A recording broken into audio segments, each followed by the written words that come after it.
scared me. It's a ghost. Lily.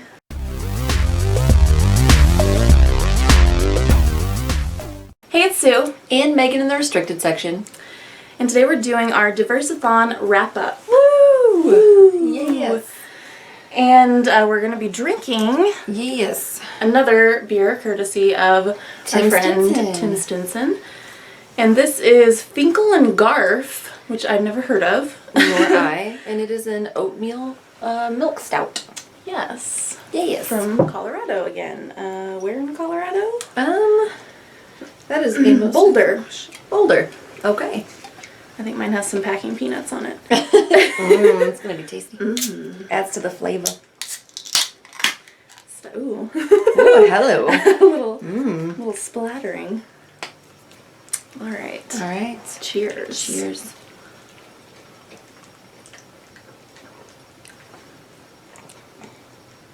Tasty. I like tasty. it. I like it quite a bit. Tastes like a delicious chocolate milk stout. It does. Or oatmeal milk stout. My bad. It I mean, it is chocolate. is very chocolatey. It says smooth, malty, chocolatey. It's very good. Thanks, it is Tim. all of those things. Thank you, Tim. Let's get into the Diverseathon Wrap Up. Yes. If you're unaware, Diverseathon was a readathon that happened last week. Mm-hmm.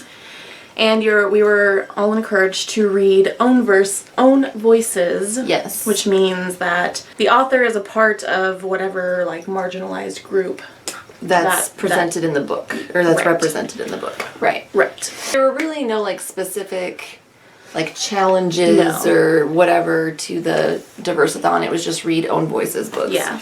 And there wasn't even like, the point wasn't to read as many books as you could either because, you know, if you're reading for a purpose, you should slow down and absorb the material. Focus on that purpose. But that being said, we actually read quite a bit. We did, yeah, we read quite a few things. Yeah. So first of all, we had decided to read the second book in the Xenogenesis series by Octavia Butler. And that book is Adulthood Rights. And I technically didn't finish this during the readathon, but I did finish it. I finished it this morning. We're filming this on Monday. So Close enough. You know, it's whatever. close. Whatever. The series, I don't want to say what the second book is about because that would be spoilery. Yeah, very spoilery. So the Earth has had like a nuclear war and everyone is dying or has died, I guess. Everyone's dead or dying. Like the humans that are alive are in pretty rough shape, and then most of the humans are dead at this point. Yeah. And so this race of aliens come through and basically rescue any survivors they find and collect information. And the goal is to then interbreed and sort of create like a new species. A hybrid. Of the Oankali, which are the aliens, and the humans. And there's some resistance to that. Yeah. Humans On the aren't human super geeked about it. Yeah. No. Because they didn't really have a choice. I mean, yes, these aliens saved their lives, but the however, aliens were basically like ipso facto, like, and by the way, this is the price. Yeah. We're saving your asses. And these aliens are like hideous to humans as well. Right. They're all tentacly. Yeah. Like humans are like, I'm not mating with that. I don't want to fuck that. I don't want to fuck it. Mm-mm. But anyway, I fucking loved the second book. Like, I liked it better than the first book, for sure. I really did I mean, the first book was really good, but the second book was like so engaging and so interesting. Yes. I flew through it because Me too. I was just like, I need to know more. whoa. And I do think that it was a good pick for Diverseathon because I think this does have a lot to do with like race and also motherhood. Yeah, absolutely. I got a little bit bristly at one point because one of the humans was like talking about how a bunch of dissent had happened and people were like feeling very purposeless and killing themselves and things because they could not have children. Yeah, that kind of what made me scoff a little bit too. I was kind of like, I bristled only a little purpose bit. is to have kids. But then I thought about it, and in the context of this novel and in the world that they're in, like they're kind of facing the extinction of humanity as they know it, and so to be able to have kids would be a bigger fucking deal to them than I guess it would be to me. And I could see how, because their lifespans have been increased, they're living for probably hundreds of years. hundreds of I years. think. Yeah. And so I could see that becoming like really tedious Right. as well. I don't know. It's like, I mean, there's a lot of, I don't want to give too much away about the story. There's a lot of new stuff to learn and do. I feel like you can make yourself pretty, that's true. You know. Yeah, and I think that we're probably going to read the third book sometime soon and probably do like a review, maybe discussion video of like the whole series at some point. So if you're interested, look out for that. We also read If I Was Your Girl by Meredith Russo. There's glare. There we go. Glare, glare, glare. And that was a YA novel about a trans teenager who was born male and transitioned to female, and it was about her kind of moving to a new school to start a new life where people didn't know that she was born male. And so she's trying to start a new life and is kind of grappling with the idea of telling people, not telling people, adjusting. Yeah, and it's written by a woman who is trans as well. I really enjoyed the book, but I did feel like it was kind of like a cliche teen rom-com from like the late 90s, early 2000s kind of. Yeah. It reminded me of like She's All That. Yeah. And Never Been Kissed, like those kinds of movies. So it was fairly predictable. Yeah. I think, but I do also think that I did learn something from it. Like one part that I really liked was the look you get into like how her parents are feeling about the whole thing. Yeah. That was really interesting. Yeah. Because her mom at one point is crying looking at old pictures of her when she was, still... Before she had transitioned. Yeah, when she was still living life as a boy. And her mom's crying and says, I miss him. And she thinks she means her dad, and she's like, no, Andrew. Andrew, yeah. And I can kind of get how it might feel like you're losing a child. I mean, you're not. She's still the same person. Right. She just gets to be an authentic person at that point. Yeah. I could kind of get how it would feel like they were losing their son. You know what I mean? Right, because that's the expectation they had, was that, that my son's born male, it's a son. I did like how both of her parents were supportive. I mean, she had problems with her dad, but then you kind of see that some of the reasons he was being a dick was because he was being protective. Right. Like he was afraid because he's like, not everyone's going to accept you. Right. They're going to kick your ass. Right. Right, yeah. I wasn't sure I felt about the fact that the author even says at the end, there's like a note at the end that says like this... Like, the physical aspect of her transition was not realistic. Right, because she said that a lot of trans people can't afford the surgeries. Because she had, she had the surgery to, bottom physically... surgery, bottom surgery. She was, physically female. And she found out, she didn't find out. She decided to transition early in life. And so the author points out that that's a lot easier to do... Obviously, around puberty than if you were transitioning.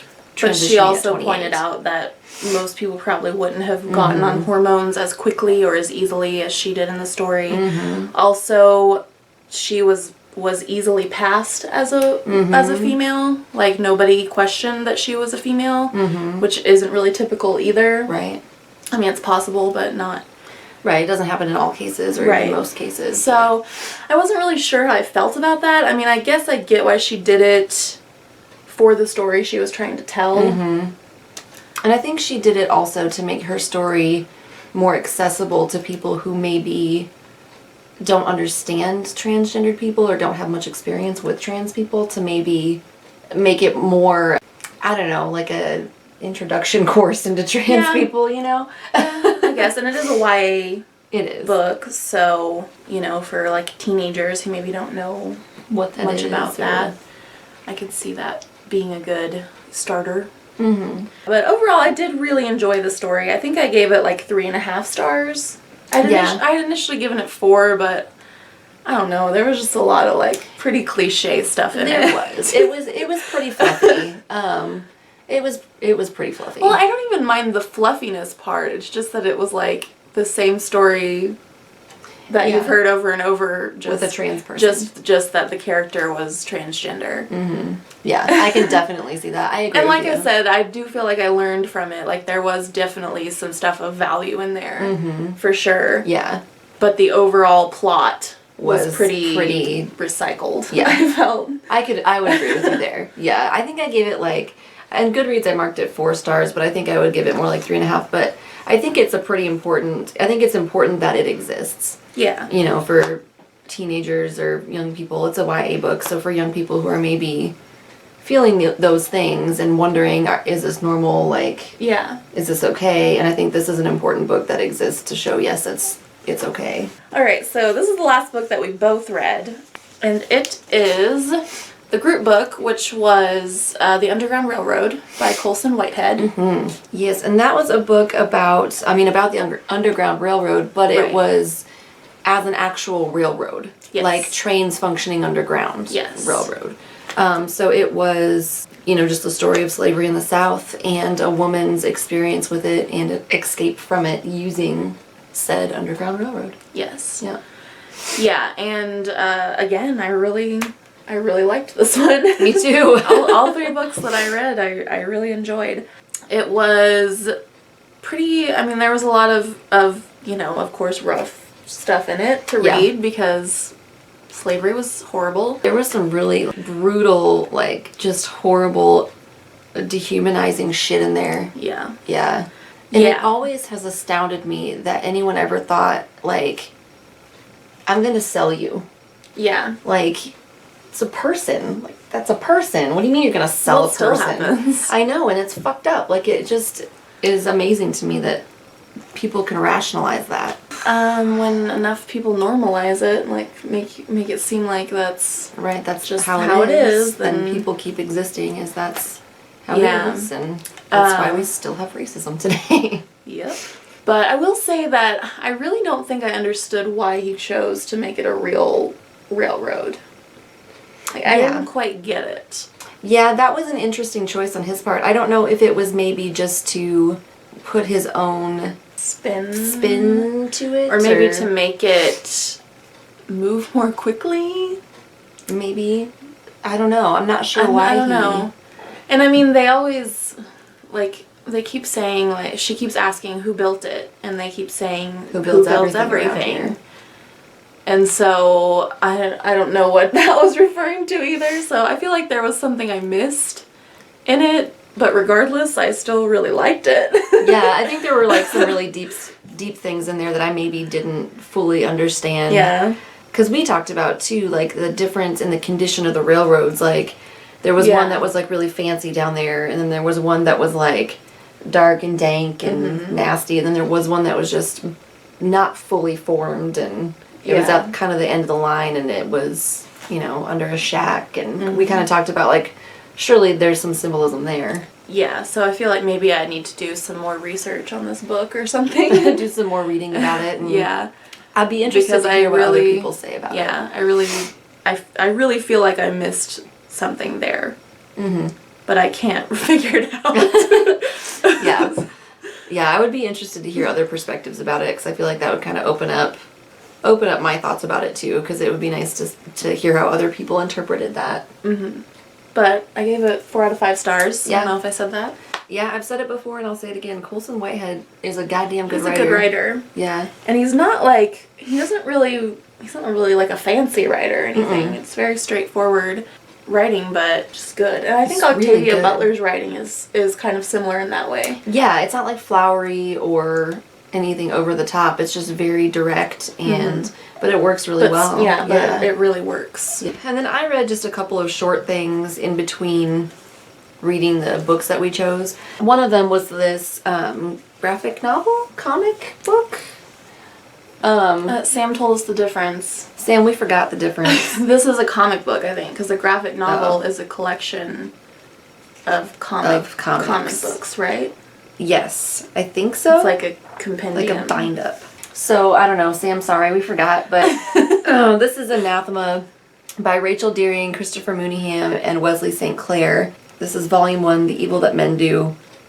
And this is about 2 women who are lovers. They're discovered by one of their father's who is super puritanical, and she's burned at the stake. Or something, a bird steals her soul and takes off with it, and so her lover is like, I'm not gonna stand for this, and becomes a werewolf to track down her soul. And it was pretty awesome, and I loved it, and I want to read more of these. Yeah. So I really hope that she writes more, because so far that's the only one that exists. But the story is not done. Like it's really like a new story, and I love the artwork in it. It's amazing, and the story was awesome. I want to see more of them.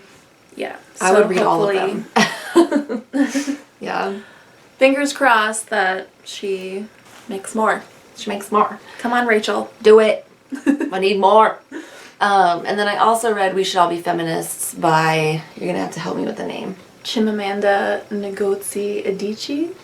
Chimamanda, say it again. Ngozi Adichie. Adichie. Okay. Or Adichie. I've heard Adichie as well, so I'm not sure which it is. I'm not sure either. I don't want to ruin that name. I'm historically bad at pronouncing things, but even regular words. But anyway, that was it was an essay that was adapted from a TED Talk, and the author is Nigerian, I believe. I think so. And it was really good. I actually gave it 5 stars, which is rare for me, but it was just talking about like what feminism is and why it's important, and it was really, really good. And she made a lot of really, really good points in it. So I highlighted a bunch of shit. All right, so that was all the things we read. Yes. Oh, and I also read half of In Order to Live by Yeonmi Park, but I haven't finished it yet. So Megan read a lot more than me. So let us know how you did, if you participated in Diverseathon. And also, if you didn't participate, let us know what you think of these books. Mm-hmm. And should we revisit this oatmeal stout? Still delicious. Yeah, still digging it. Yeah, good choice, Tim. Finkel and Garf. Which is just fun to say. It is. Finkel and Garf. There will be links below where you can find us other places on the internet. And if you are not already subscribed to the restricted section, you can do it. Yes. And thank you guys for watching. We'll see you next time. Bye. Bye.